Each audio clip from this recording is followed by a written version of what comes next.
એ જી તમે અમૃતા એ પીધા કે કડવા ઝેર રે જન્મીને રઘુ કુળ મારે જી. હવે પ્રશ્ન પૂછે છે ભગત બાપુ, હે રામ મંગલ ભવન મંગલનારી આરા કે જ્યાં આવતા જો બાનિયામાં વનમાં વસેલો રાજટ સ્ત્રીઓટ બાળક જોગીઓટ કઈ કઈને દશરથે કીધું હું પગે લાગુ કે પગે લાગો તોય નહીં કે હું મરી જાય હો પાણીમાંથી માછલું બહાર નીકળે અને મરી જાય એમ હું મરી જાય કે કાલ મરતા હો ને તો હટાણે હું કહું એમ જ થાય. આવતા જો બાનિયા કે જીવનમાં વસેલો રે એ જીવાલા ભોજન કારણી એ તું ભટકેલો રે રખડેલો તું તો રાનમાં રે જી.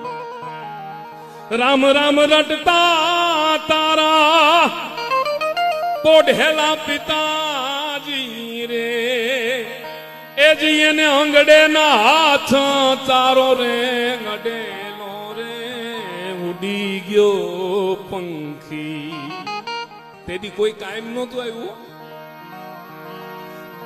જીવન તજીને આયા ઓલા વાંદરા ભેળા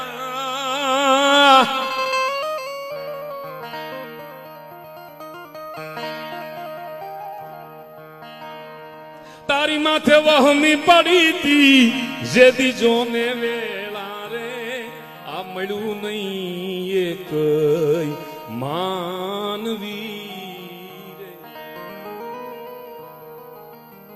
અને વનમાં સુકાણી સીતા. તુલસીદાસજીએ રામ રાજ્ય થઈ ગયા પછી આગળ લખ્યું નથી. એનું કારણ એ છે કે હવે સુખ સમૃદ્ધિ થઈ ગઈ, રામ ગાદીએ બેહી ગયા, હવે આગળ લખવું નથી. પણ આગળની કથા વાલ્મીકજીએ લખી છે. રામાયણ એટલે જતું કરવું, મહાભારત એટલે જોઈ લેવું.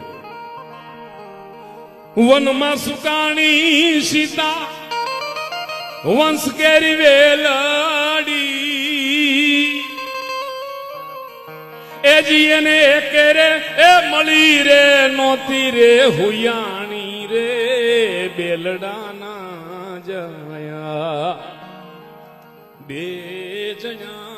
તો એને એમ નથી કીધું હો કે હું કંટાળી ગઈ કે જી કાગ સરજું હું સદા રામ કેરી રાણી રે એટલી એ વદેલી મુખથી વાણી રે સમાણી સીતા ભોમમાં રે જી.